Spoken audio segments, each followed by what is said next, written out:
Tahun lalu, Jakarta untuk pertama kalinya menggelar balapan Formula E.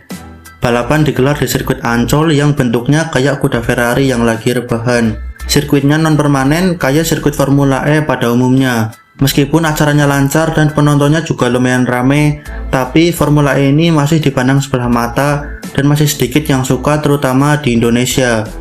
Lalu, kenapa Formula E tidak populer dan kurang terkenal di Indonesia? Alasan yang pertama adalah suaranya. Formula E itu balap mobil listrik, jadi ya nggak ada suaranya. Nonton Formula E berharap suaranya kayak mobil F1 ya nggak mungkin. Udah beda server.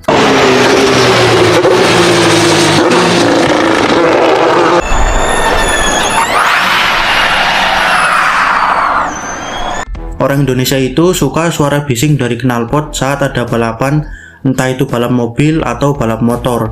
Malahan kalau dipikir-pikir, orang Indonesia lebih suka ada CBR Klotok atau R15 Kopong lewat ketimbang mobil Formula E lewat. Jadi orang bakal kayak, apa sih balapan kok nggak ada suaranya gitu kan. Alasan yang kedua adalah nama para pembalap. Kalau kita mendengar kata F1, maka yang terlintas di pikiran adalah nama pembalap yang terkenal kayak Lewis Hamilton, Max Verstappen, kemudian Charles Leclerc yang katanya anak bangsa, dan Fernando Alonso yang pernah jadi bintang iklan Yamaha.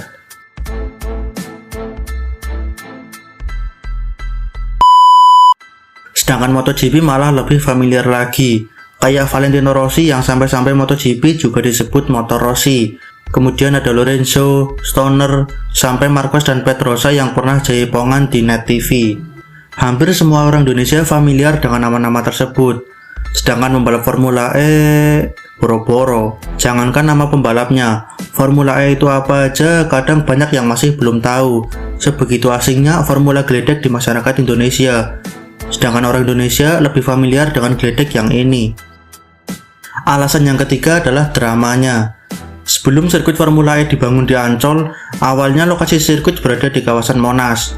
Tapi karena tidak mendapatkan izin, akhirnya lokasi pun dipindah-pindah sampai akhirnya sampai ke Ancol.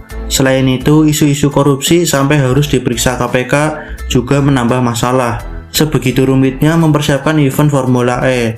Saat proses pembangunan sirkuit sudah berjalan pun masih ada drama terkait apakah sirkuitnya akan selesai tepat waktu atau malah molor. Meskipun akhirnya ya selesai juga sih. Alasan yang keempat masih berhubungan dengan alasan yang ketiga, yaitu sirkuitnya. Formula E merupakan ajang balap mobil yang memang lebih fokus ke balapan di jalan raya daripada di sirkuit permanen. Ini karena tujuannya adalah mengenalkan mobil listrik sebagai kendaraan masa depan ke masyarakat.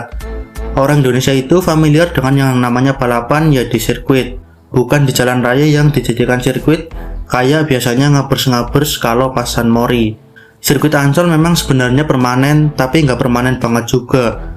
Untuk pedok dan garasi itu memang memakai yang modular yang bisa lepas pasang kapan aja.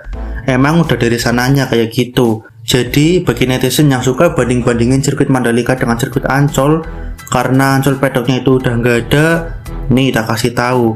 Sebenarnya baik sirkuit Mandalika atau sirkuit Ancol itu sama aja memakai pedok yang modular.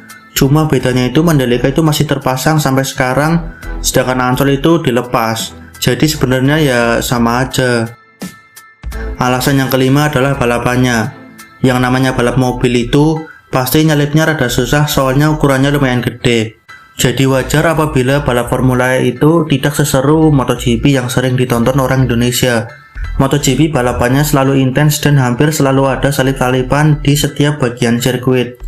Sedangkan Formula E itu selain ukuran mobil, pembalap juga harus berhati-hati karena kanan kirinya itu tembok, jadi nggak bisa sembarangan bermanuver. Karena orang Indonesia lebih sering nonton balap motor daripada mobil, jadinya nonton Formula E baru balapan 2 lap udah bilang boring karena nggak ada salip-salipan. Aduh. Alasan yang terakhir adalah nama timnya. Di F1, tim-tim yang ikut balapan itu dari brand mobil besar kayak SMK, salah. Kayak Ferrari, Mercedes, McLaren yang tidak terlalu asing di telinga orang Indonesia. Meskipun itu rata-rata pabrikan dari Eropa. Sedangkan untuk MotoGP sendiri ada kayak Yamaha, Honda, Suzuki yang hampir setiap hari orang Indonesia itu lihat dan bahkan pakai motor dari pabrikan tersebut. Sedangkan tim-tim Formula E itu asing banget bagi orang Indonesia. Andretti, Porsche, Mahindra Racing, Nissan, McLaren, orang Indonesia mana coba yang tahu? Kalau ada pun itu sedikit. Itulah beberapa alasan kenapa Formula E tidak populer dan tidak terkenal di Indonesia. Menurut kalian apa ada alasan lain? Tulis saja di kolom komentar. Bagi yang suka silahkan tekan aja tombol like dan jangan lupa subscribe. Thanks for watching.